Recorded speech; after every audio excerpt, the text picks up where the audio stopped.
Hari ke-11 tidak diawali dengan matahari, tetapi dengan kilatan ledakan. Di seluruh Iran, serangan udara terkoordinasi menghancurkan langit, menandakan eskalasi yang menakutkan. Sirene meraung saat kota-kota seperti Teheran dan Isfahan bergetar di bawah bombardir tanpa henti.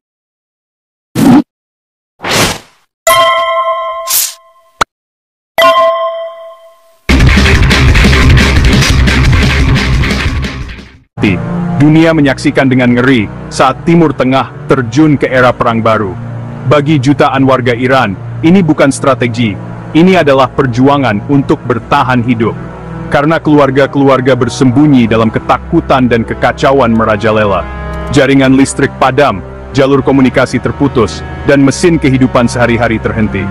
Pada hari ke-11, perang berskala besar yang baru dimulai, dengan konsekuensinya menyebar jauh melampaui kota-kota Iran yang terbakar. Operasi Badai Gurun melepaskan kekuatan yang luar biasa terhadap Iran, tepat setelah pukul 2 pagi. Pembom siluman dan jet tempur melumpuhkan pertahanan udara, sementara rudal jelajah menyerang jauh ke dalam negara. Ledakan mengguncang Isfahan, Bushehr, dan terutama Teheran, menargetkan militer, pemerintah, dan infrastruktur. Rumah sakit membludak, layanan darurat goyah, dan warga sipil menghadapi teror dan kekacauan. Serangan-serangan itu menjerumuskan kota-kota ke dalam kegelapan, memutuskan jalur transportasi, dan bertujuan untuk memenggal kepemimpinan. Ini adalah kejutan dan ketakutan, dimaksudkan untuk mematahkan keinginan Iran dan memaksa penyerahan diri. Tetapi kehancuran itu berisiko menyatukan bangsa dalam pembangkangan. Perang bukan lagi hal yang abstrak, itu adalah mimpi buruk harian bagi jutaan orang. Di tengah kehancuran, pemimpin tertinggi Khamenei berbicara kepada Iran dengan pembangkangan. Dia menyebut serangan itu sebagai serangan pengecut oleh setan besar dan bersumpah akan membalas dendam. Setiap tetes darah yang tertumpah akan dibalas 1000 kali lipat, serunya, menjanjikan neraka bagi tentara Amerika. Ini bukan hanya retorika, ini adalah seruan untuk perang suci, memanfaatkan puluhan tahun perlawanan anti-Amerika. Pidato Khamenei menggalang warga Iran, membingkai konflik sebagai perjuangan untuk iman dan tanah air. Dia menjanjikan perang asimetris, menargetkan pasukan AS di seluruh wilayah. Pesannya jelas, Iran tidak akan menyerah, dan konflik akan segera meningkat. Dunia bersiap untuk bentuk neraka yang dijanjikan itu.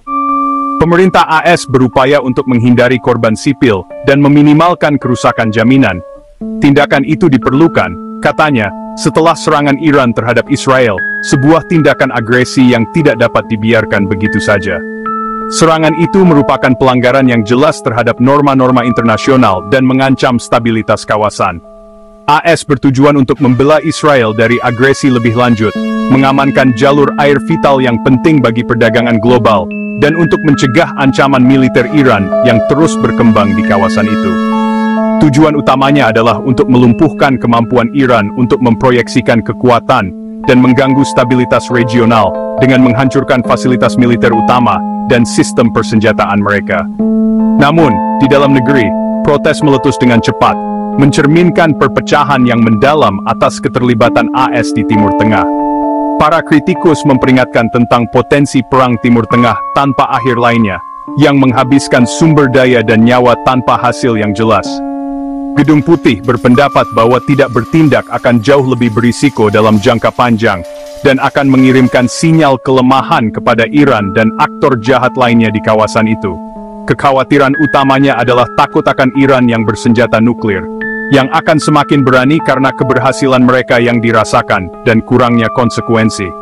Senjata nuklir di tangan Iran akan mengubah keseimbangan kekuatan di kawasan itu dan memicu perlombaan senjata.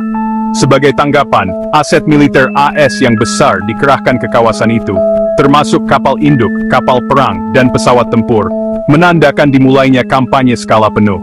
Harapannya di Washington adalah resolusi cepat terhadap konflik tersebut, yang memungkinkan Amerika Serikat untuk menarik diri dan fokus pada prioritas domestik. Tetapi tekad Iran untuk melawan, ditambah dengan jaringan proksi regionalnya yang luas, menandakan konflik yang panjang dan mahal di masa depan, dengan sedikit jaminan keberhasilan.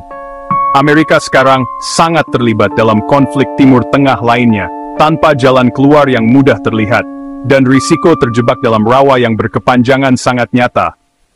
Bombardir itu mengirimkan gelombang kejut ke seluruh dunia, memecah belah sekutu dan musuh. Rusia mengutuk agresi AS, menyerukan gencatan senjata dan memanfaatkan kesempatan untuk menantang dominasi Amerika. Tiongkok, khawatir tentang minyak dan stabilitas, mendesak pengekangan, tetapi mengincar peluang untuk memposisikan diri sebagai pembawa perdamaian. Eropa terpecah, beberapa mendukung AS, yang lain takut akan kekacauan dan krisis pengungsi. PBB lumpuh, seruannya untuk perdamaian diabaikan saat lembaga-lembaga bersiap menghadapi bencana kemanusiaan. Perang itu mengungkap batas-batas tata kelola global dan kerapuhan tatanan internasional. Saat negara-negara adidaya bentrok, dunia hanya bisa menyaksikan krisis yang memburuk. Lembaga-lembaga yang seharusnya mencegah perang semacam itu tidak berdaya untuk menghentikan tragedi yang sedang berlangsung.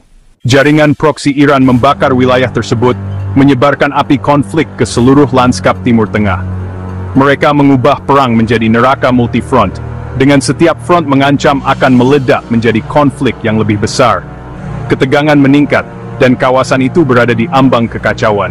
Hizbullah membombardir Israel Utara, meluncurkan rentetan roket yang memicu sirene dan ketakutan. Serangan tanpa henti ini memaksa jutaan orang masuk ke tempat penampungan, mencari perlindungan dari hujan peluru. Kehidupan sehari-hari terhenti, digantikan oleh rasa takut dan ketidakpastian yang terus-menerus. Pemboman itu membuka front kedua yang brutal, memperluas konflik dan meningkatkan taruhannya secara dramatis. Di Yaman, perang saudara yang berkepanjangan terus berkecamuk, menciptakan krisis kemanusiaan yang mengerikan. Houthi menargetkan pelayaran dan kapal angkatan laut AS, meluncurkan serangan berani yang mengancam perdagangan global. Tindakan mereka mencekik jalur perdagangan vital, menyebabkan kekacauan ekonomi, dan meningkatkan biaya bagi konsumen di seluruh dunia. Kapal perang AS dan sekutunya berjuang untuk bertahan, berpatroli di perairan berbahaya, dan mencoba untuk melindungi kapal dari serangan. Mereka melawan serangan tanpa henti, terlibat dalam pertempuran laut yang intens dengan pemberontak Houthi. Konflik ini mengganggu perdagangan global, menciptakan krisis pengiriman yang mengancam stabilitas ekonomi. Di Irak, ketidakstabilan politik dan kekerasan yang terus-menerus memberikan lahan subur bagi kelompok-kelompok militan. Dan di Suriah, perang saudara yang menghancurkan terus berlanjut, menarik kekuatan regional dan internasional ke dalam konflik yang kompleks. Milisi pro-Iran mengepung pangkalan-pangkalan AS, melancarkan serangan roket dan drone yang menguji kesabaran Amerika. Serangan-serangan ini menarik pasukan Amerika lebih dalam ke dalam konflik, meningkatkan risiko eskalasi yang lebih luas.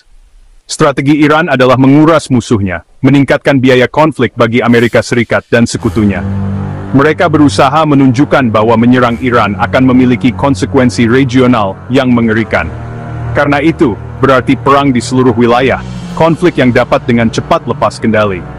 Israel, sekutu utama AS di kawasan itu, dan AS sekarang menghadapi ancaman di berbagai front, menghadapi tantangan yang kompleks, dan tekanan strategis yang meningkat. Dengan risiko eskalasi yang berlipat ganda, kawasan itu berada di ambang jurang. Percikan awal telah membakar seluruh Timur Tengah, dan dunia menyaksikan dengan cemas. Gelombang kejut perang langsung menghantam ekonomi global. Harga minyak melonjak melewati $200 per barel saat Selat Hormuz menjadi zona perang, memicu krisis ekonomi di seluruh dunia. Pasar saham runtuh, rantai pasokan hancur, dan ketakutan akan resesi yang dalam menyebar. Negara-negara termiskin paling menderita, menghadapi kekurangan makanan dan kerusuhan sosial saat harga melonjak. Organisasi kemanusiaan memperingatkan badai yang sempurna, korban perang di Timur Tengah, bergabung dengan jutaan lainnya yang menderita akibat dampak ekonomi. Konflik itu mengungkap kerapuhan sistem global, dan bahaya ketergantungan berlebihan pada titik-titik penyempitan kritis. Menteri Keuangan berebut untuk menahan kerusakan, tetapi biayanya sangat besar. Perang itu mengancam tidak hanya nyawa, tetapi juga stabilitas seluruh ekonomi dunia. Saat hari ke-11 berakhir, dunia berada di ambang bencana. Konflik telah berkembang dari bentrokan regional menjadi perang yang meluas, tidak terduga, dengan taruhan global. Pembendungan tampaknya tidak mungkin.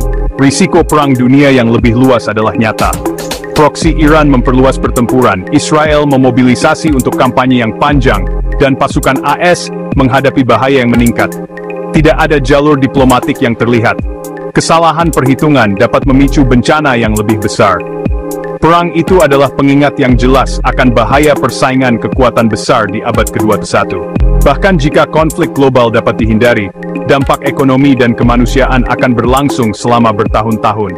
Tantangannya sekarang mundur dari ambang batas sebelum terlambat.